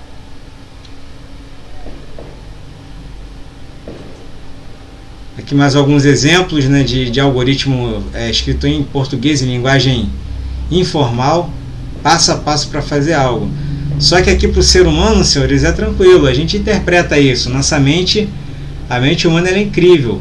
Agora imagina programar um robô para fazer essas coisas simples. Ensinar um robô a jogar bola, todas aquele embaixadinha, driblar. Imagine fazer um pé mecânico, um maquinário, fazer esses movimentos musculares e rotações que o nosso pé de carne consegue fazer. Então, senhores, o segredo para entender algoritmo é isso aqui, ó. Um programa de computador, ele tem uma entrada, um processamento e uma saída. Só isso. Entrada, processamento e saída. Quando se cria um programa, a mesma coisa. Ele precisa de uma entrada de informação, né? Que um programa que eu não forneço dado nenhum, não tem nada para ele calcular, não tem nada para ele trabalhar. O processamento é o meu código em si, a execução desse programa, e a saída é o resultado que eu espero. Uma impressão lá na impressora, a visualização de algum gráfico no meu monitor de vídeo, ou a saída de algum resultado de cálculo. Essa é a saída. Então todo algoritmo, ou seja, aquela coisa lá de iniciar programa, função principal, não sei o que, função 1, 2, 3, 4, aí no final, fim, algoritmo, a gente está fazendo isso de forma estruturada, uma entrada, um processamento e uma saída. E aí, para visualizar melhor, senhores, aqui a gente tem os periféricos, né, de entrada, de processamento e saída. Mas como a tecnologia hoje tem tanta variedade, alguns periféricos se comportam como entrada e saída ao mesmo tempo. Mas só a nível didático, vamos prestar atenção aqui na entrada. Olha quanta coisa interessante. Um joystick, um controle, né, no caso, um controle de videogame, um microfone, um mouse, um scanner, um webcam e um teclado. Todos eles inserem informações para a nossa máquina, né? O webcam, a imagem, o vídeo, a captura do vídeo, o controle, os comandos para o personagem no jogo obedecer, o teclado onde eu digito uma pesquisa sobre algum termo no navegador, o mouse onde eu clico nas opções e o scanner onde eu vou copiar uma imagem que está impressa no mundo real, né? No meio físico. Eu vou digitalizar essa imagem para salvá-la no HD. Caso eu perca a original, daqui a pouco eu faço o que? Eu posso reimprimir a imagem. O processamento, ele é feito basicamente pela minha máquina em si, né? Ela que captura todos esses dados e vai processando conforme as aplicações que eu estou desenvolvendo. Este que vos fala agora está aqui numa live, e desculpa se algum áudio ou imagem não apareceu, mas a minha visão aqui é diferente de quem está no YouTube. Eu não estou entrando no YouTube para visualizar essa live, porque eu já estou vendo a minha visualização daqui. O YouTube pode ter um retardo, isso vai me atrapalhar porque eu vou ficar esperando, e a imagem não vai sincronizar e vai consumir mais da minha banda e pode dar gargalo na minha transmissão. Então, senhores, a saída desse procedimento aí de entrada, processamento e saída vão ser os hardware que vão jogar no mundo real o resultado do processamento. O monitor, que é onde eu estou com o joystick, estou jogando o jogo. O jogo em si na tela é a minha saída. Eu estou vendo o que o meu personagem que eu estou manipulando está fazendo. Caixa de som é um periférico de saída? Porque eu vou no YouTube e coloco lá um clipe, um videoclipe de 1 hora, um show ao vivo de algum artista preferido e está lá tocando a música. Se eu ver só o vídeo sem áudio, é esquisito, né? Você não aproveita nada daquela coisa ali. E a impressora dispensa comentários, né? Ela é um dos periféricos mais típicos de saída que existe, exceto as multifuncionais, né, que tem um scanner acoplado também. Aí vai exercer as duas funções.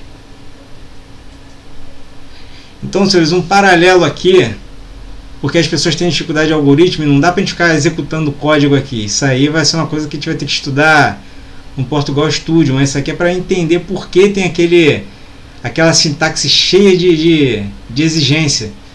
Porque a gente fica botando tipo caractere, tipo string, não sei o que, porque a gente está trabalhando com entrada, senhores. A minha aplicação vai processar alguma coisa e resultar numa saída, que é o que eu quero. E eu faço esse paralelo aí com a máquina de Moecana. Qual é a entrada da máquina de Moecana? É a cana sendo inserida aí pelo operador aí dessa máquina. Se eu botar qualquer outra coisa aí, a máquina foi feita para quê? Para fazer caldo de cana. Se eu botar qualquer outra coisa sem ser cana, vou botar um pedaço de bambu, vou botar um pedaço de outro tipo de madeira, vou botar um vergalhão de ferro, ou vai quebrar minha máquina ou ela não vai dar o resultado desejado. Se eu botar bambu, não vou ter caldo de cana. Vai ser até um extrato ali de alguma coisa daquele bambu ali, se tiver água dentro dele, umidade, porém não vai ser caldo de cana. Então, baseado nisso, senhores, tá aqui uma máquina mais moderna aqui, ó. A cana entrando ali pelo compartimento de entrada. O processamento é a máquina em si, ela foi construída para alguma coisa, assim como a gente cria uma aplicação para um objetivo específico. Ninguém programa à toa, não, estou aqui programando à toa. Não, você não está programando à toa, você quer fazer alguma coisa com esse teu software aí. Não tem software que não faz nada, entendeu? E qual é a saída da máquina? É o caldo de cana. Então, às vezes, quando dá erro no algoritmo ou no código, ou ele fornece uma coisa que não era esperado, é porque tem algum erro aí. Entendeu, senhores? Essa é a analogia aí da saída. Então todo algoritmo vai ter isso aí. E aí, senhores, vem essa partezinha aqui que muita gente se confunde com isso, mas tipos de dados, a gente usa eles, senhores, na entrada de dados. Eu, quando vou criar uma aplicação e o usuário vai inserir valores, as informações podem ser de diversas naturezas, né? Eu posso criar um formulário de uma rede social que eu inventei e eu pergunto qual é o seu nome de usuário, a pessoa coloca 14. Pô, o seu nome é 14 mesmo? Não, ela botou um número. Aí eu pergunto quantos anos você tem, aí a pessoa coloca o CPF. Ah, mas o CPF é número, mas ali ele é tratado como texto, tanto que não se faz cálculo ali com o CPF, cálculo assim de somar e subtrair, e ele ainda tem ponto, ele é alfanumérico. Qual o seu endereço? E a pessoa coloca João Ricardo da Silva. Não, estou querendo endereço, rua tal, número tal, complemento, a pessoa coloca o nome. Então a gente tem que tratar as entradas do nosso programa para poder serem inseridos valores corretos, para você poder fazer esse processamento aí. Imagina um software que calcula a hipotenusa. Aí ele pede para você colocar os catetos, ele vai calcular através da fórmula que o programador inseriu. Qual o valor do cateto A e você botar rato, e qual o valor do cateto B você botar bola. A hipotenusa é a soma o quadrado da hipotenusa, né, é a soma dos quadrados desses catetos. A gente acha o quadrado da hipotenusa e tira a raiz para achar a hipotenusa. Quando ele elevar rato e bola ao quadrado, qual o número que vai dar? Não vai dar número, porque ele inseriu uma palavra num campo que era para inserir número. Então está nessa tabela aqui os principais tipos de dados de forma genérica, e todas as linguagens vão tratar dessa forma, só que com nomes em inglês. Então o dado inteiro e real são do tipo número. Eu vou criar um formulário que eu quero número, idade, data de nascimento, campo do tipo data, né? Data em algumas linguagens é um tipo de entrada separado, né? Mas data se faz cálculo. Eu posso saber através de doar data qual é a diferença entre uma e outra em dias. Então data é um valor do tipo numérico. Aí eu tenho inteiro para valores inteiros, né? Matemática. Se eu pegar um campo de idade, normalmente é o ano completo, não ano e meses. Quantos anos você tem? Eu tenho 38 anos e um mês. No formulário dificilmente você vai achar esse tipo de pergunta, né? E o número real, senhores? O número real é que também é chamado de float ou ponto flutuante, né? Isso aí tem a ver com a representação de um número em notação científica. Mas o real, basicamente, a vírgula pode ser variável, né?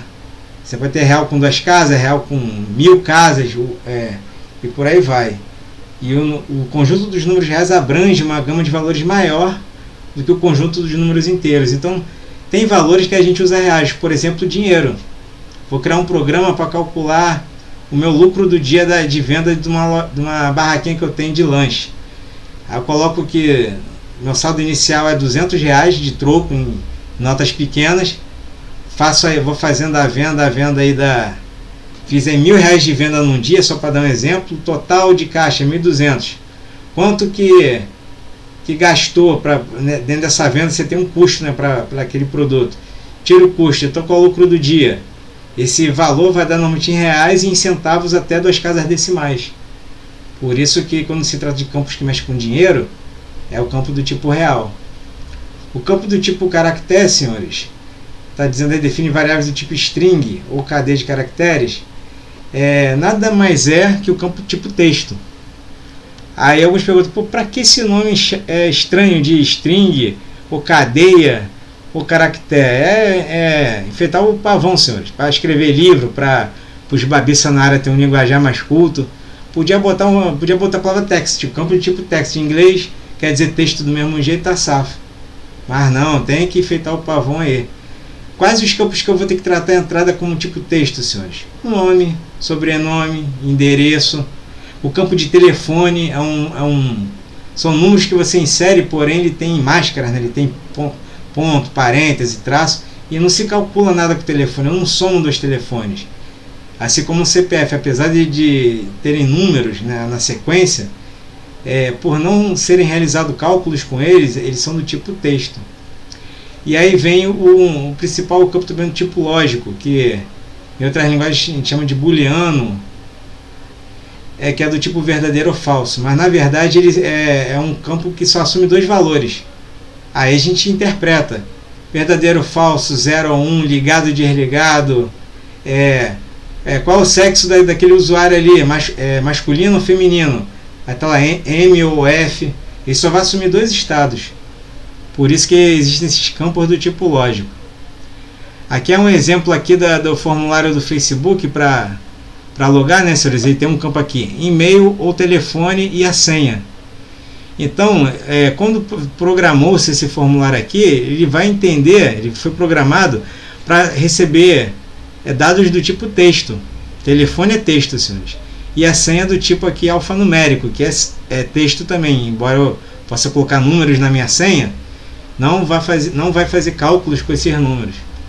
Mas o que acontece se no meu e-mail eu botar aqui o meu CEP 2765114? Vai abrir ali, ele vai procurar na base de dados dele de e-mail ou de telefone, e se é um CEP não vai achar, ele vai dar uma mensagem de erro, não vou conseguir logar. Mesma coisa com a senha, faz uma comparação ali. Mas a senha sendo alfanumérica, né, pode abranger valor de número também, só não faz conta. Então, senhores, esse tratamento de variáveis aí é a nossa entrada.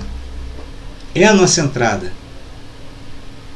E a gente trabalha ela para poder inserir os valores corretos, para que o processamento se dê de forma funcional, efetiva, e a saída seja correta. E aí, outras palavras que a gente fica também na onça na aula, é isso aí, procedimentos e funções. Mas na verdade a gente só ouviu falar de função, né? Procedimento é um conceito novo, mas eu vou passar aqui para os senhores que é a mesma coisa que função, mesma coisa. Mas por que dá dois nomes diferentes? Só uma variantezinha. Senhores, procedimentos e funções. O que é uma função, senhores? Você tem um código lá e a gente está fazendo no Portugal lá tudo no mesmo programa. Programa início, função somar números. Aí eu entre com o número valor 1, entre com o valor 2, soma os valores e imprima na tela a soma. A gente está fazendo um procedimento aí dentro do corpo do programa, mas na verdade a técnica moderna de se programar é criar função para tudo. Vou criar uma calculadora, eu vou fazer uma função soma, onde eu faço um algoritmo para somar. Uma função subtração, faço um algoritmo para poder subtrair. Faço uma função divisão, uma função multiplicação, uma função potenciação, uma função radiciação, uma função de log. Um exemplo. Aí crio esse tanto de função dando um nome para elas. Potenciação, radiciação, multiplicação, adição, subtração. E o meu programa principal, senhores, na hora que ele vai rodar, ele vai chamar essas funções, só isso. Então o nosso programa na programação moderna vai ser um chamador de funções. Eu não vou ficar colocando os procedimentos ali de somar, subtrair dentro do corpo principal do meu programa. Eu vou fazer por fora, como se fosse um pacote, um encapsulamento, e quando eu abrir o programa só vai chamar essas funções aí. Dou um menu para o usuário. Você quer fazer o que com os números? Somar, subtrair, multiplicar, dividir, o que? O usuário escolhe, eu quero multiplicar. Aí ele vai e chama a função que multiplica. Então essa é a técnica moderna de programação, senhores. Em vez de escrever tudo dentro do corpo principal do programa, eu vou separando tudo em funções e o corpo principal do programa só chama essas funções. E Feitosa, qual é a diferença de função para procedimento? Eu não tive como explanar melhor essa em slide, porque senão não dá tempo de começar a live. Eu vou falar aqui na forma, só no áudio aqui, mas de forma pausada. Senhores, tanto funções como procedimentos são blocos de programa, são subprogramas, subrotinas que fazem alguma coisa, né? Ninguém programa de agarra. Os dois vão retornar alguma coisa. A diferença é que uma função sempre vai retornar valor. E esse valor pode ser usado na entrada de outra função. Entendeu, senhores? Eu posso... função, ela sempre vai me retornar um valor. Tem gente que não entende isso. Mas o que é retornar valor? Aqui que vai o bizu. A maioria das funções matemáticas, senhores, nos programas de computador, elas são feitas através de funções. Então, geralmente vem por padrão a função hipotenusa, a função delta, a função equação de segundo grau, cálculo de uma expressão algébrica cúbica, função seno, função cosseno. Todas essas funções da matemática, quando elas viram funções de programa, ela dá-se o nome a ela, né? Função seno, função hipotenusa. E ela vai pedir os parâmetros lá para você dizer o nome lá do ângulo de um cateto. Ela vai calcular e vai te retornar o seno. Então a função sempre vai calcular e retornar um valor. Aí com esse valor de seno, eu posso pegar esse valor de seno que saiu dessa função seno e jogar esse valor dentro de outra função chamada função trigonométrica, que vai me calcular outra coisa. O ângulo de defasagem de uma impedância.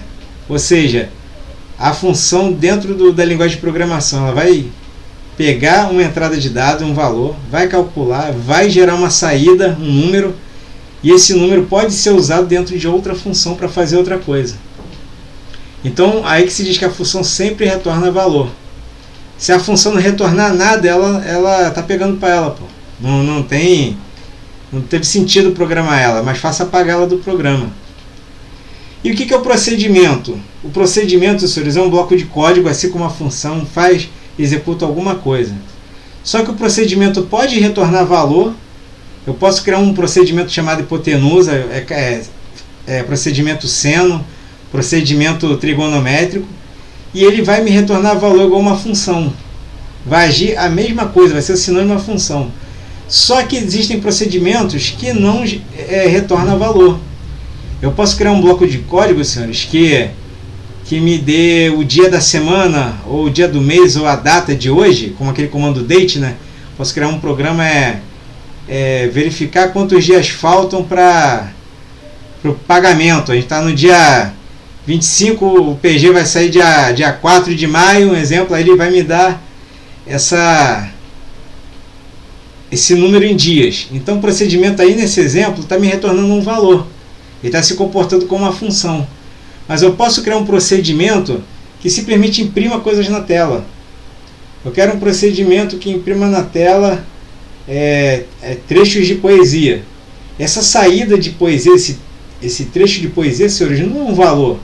Eu não posso pegar esse texto e inserir dentro de outra função para tirar um número. Então o procedimento abrange tudo aquilo que não retorna valor.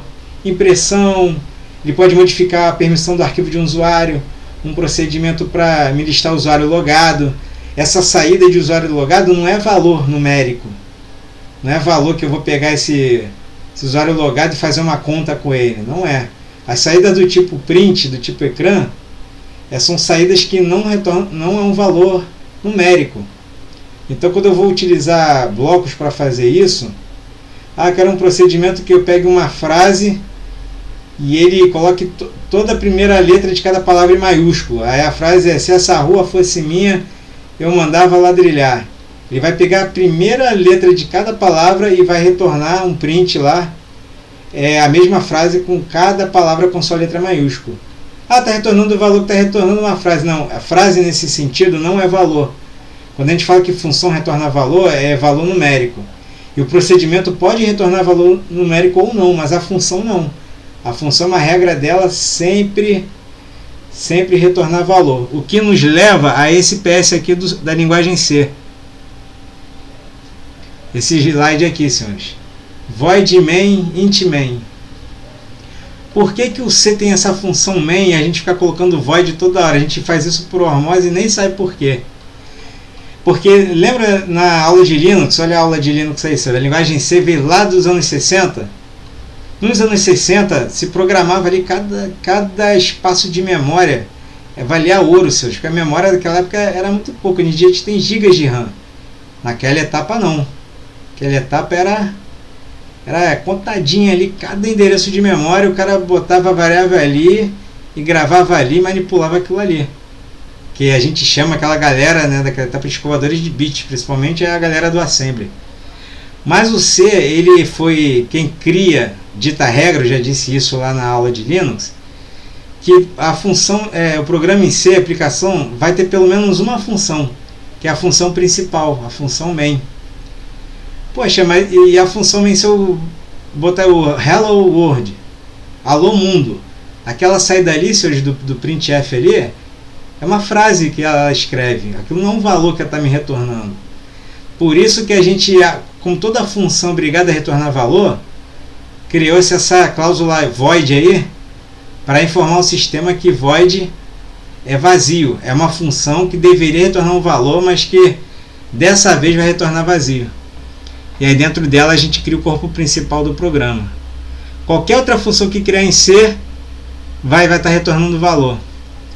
E esse intmain aí, a gente também já viu o algoritmo com esse intmain aí, aqui tem uma explicação. Vou ficar mais confortável em ler para vocês aqui do que só falar para não me enganar aqui, ó. Todo programa em C é um conjunto de funções, uma das quais é main. Ele pode ter função nenhuma, mas a main é obrigada a ter pelo menos uma, porque o C não tem procedimento, senhores. Esse conceito de procedimento e função ele veio diferenciando depois. Então no C, a função que não retorna valor, que em vez de chamar de procedimento, é uma função de retorno vazio. Ela está falando, a execução do programa consiste na execução da função main, que tipicamente invoca outras funções. Então, por convenção, ele fala que a função main devolve um inteiro para informar o sistema operacional sobre o fim da execução do programa. A função devolve 0 para informar que o programa terminou de maneira normal e devolve um número diferente de 0 para informar que o programa terminou de maneira excepcional. Veja também a função exit. Tipicamente usa os seus comandos exit, exit success ali, que vale 0, ou exit failure, que vale 1. Como valor devolvido por main. É um erro definir a função main como se ela fosse do tipo void. Então, senhores, essa explicação aí, estava na internet, ela, para a gente entender, é uma prática de programação dizer que toda função devolve valor. Até a função main, que não vai devolver resultado de conta nenhuma, ela iria devolver 0 se ela executou procedimento, né, e fechou com tudo executado na mais perfeita ordem, ou se deu um erro, ela foi desviada ali, sabe, por um existe, forçou barra, ela vai retornar 1 dizendo que não rodou 100%. Então, quando a gente usa o int main, a gente está colocando um valor para main, 0 para deu tudo certo e 1 para estar pegando. Agora, eu posso colocar void main também, que é o que a gente já viu lá no começo dos códigos. Diz aí que não é uma boa prática de programação. Mas pelo fato da linguagem C ser muito antiga, é regra dela que tem que ter pelo menos uma função, a função main. E se ela for um procedimento, né, que não tinha essa concepção na época, a gente ou coloca a void ou vai retornar ela como um tipo um número. 0 para tudo ok, ou 1 para rodou, mas não rodou. Não rodou e saiu ali com alguma coisa errada. Mas foi, executou. Ela retorna 1. Então, senhores, vai dar 7 horas, 19 horas. Muito obrigado aí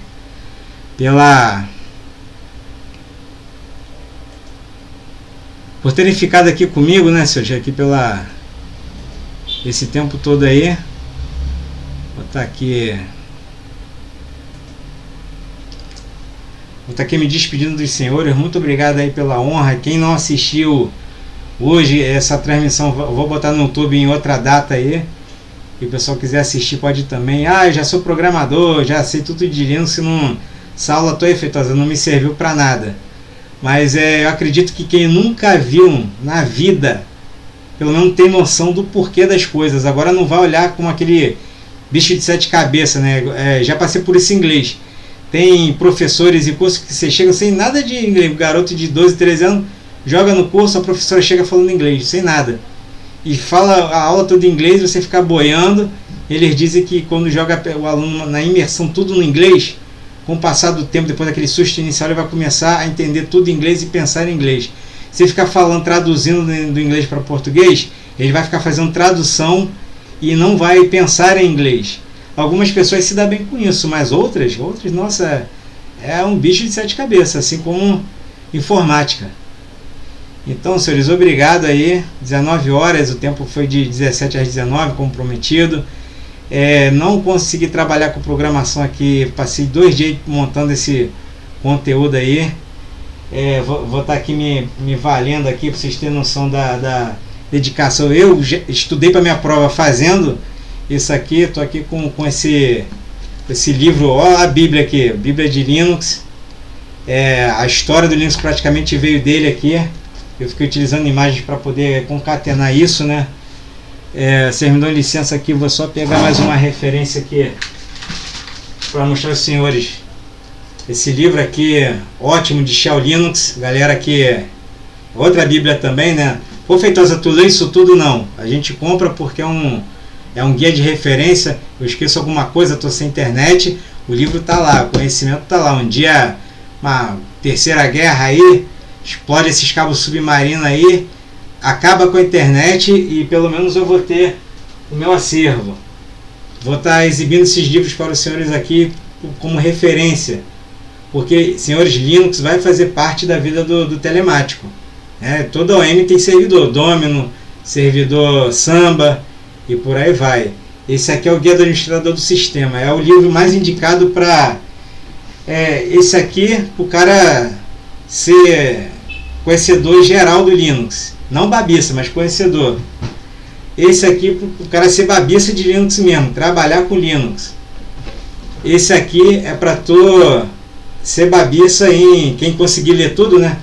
Ser babiça em Shell, em script, para fazer várias rotinas. Esse programa em C aqui, senhor, esse livro de C é um livro antigo também, outra Bíblia também, mas ele ainda tem uma explicação sobre aquele void. Porém, eu achei complexa, muito complexa para tentar falar. E aquela última slide lá, eu achei que ele foi mais sucinto a questão. Esse livro aqui, senhores, Algoritmos, é um dos melhores livros que eu conheço. Esse velho guarda aqui é o autor, José Manzano. Quem puder comprar livro dessa série aqui, ele fala de pseudocódigo, fala de Portugal, mas te ensina a programar mesmo. O que eu participo hoje em sala de aula, às vezes eu respondo uma coisa que o Sub pergunta, veio desse livro aqui. Veio desse livro. E para não ficar por menos, que é o livro que eu vou me aperfeiçoar com ele, é o livro de Fundamentos da Programação de Computadores, 3ª edição. Ele fala sobre algoritmos, sobre Pascal, C++ e Java, que é o meu calo no pé Java que eu nunca vi. Vou dar uma queimada por ele aqui. Esse aqui, livro de TI, senhores, não tem jeito, é praticamente tudo Bíblia. Mas acho que ninguém consegue ler todos os livros. Você vai se aperfeiçoando, vai lendo muito.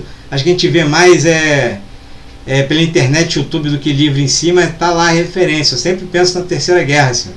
Sempre penso. No dia que acabar a internet, ou a internet for interrompida por um ano, por qualquer razão que seja, tem aqui o meu acervo particular. Então, senhores, muito obrigado aí pela audiência, né? Bom estudo aí para os senhores. E muito obrigado mesmo, agradeço aí de coração aí. Valeu mesmo, senhores.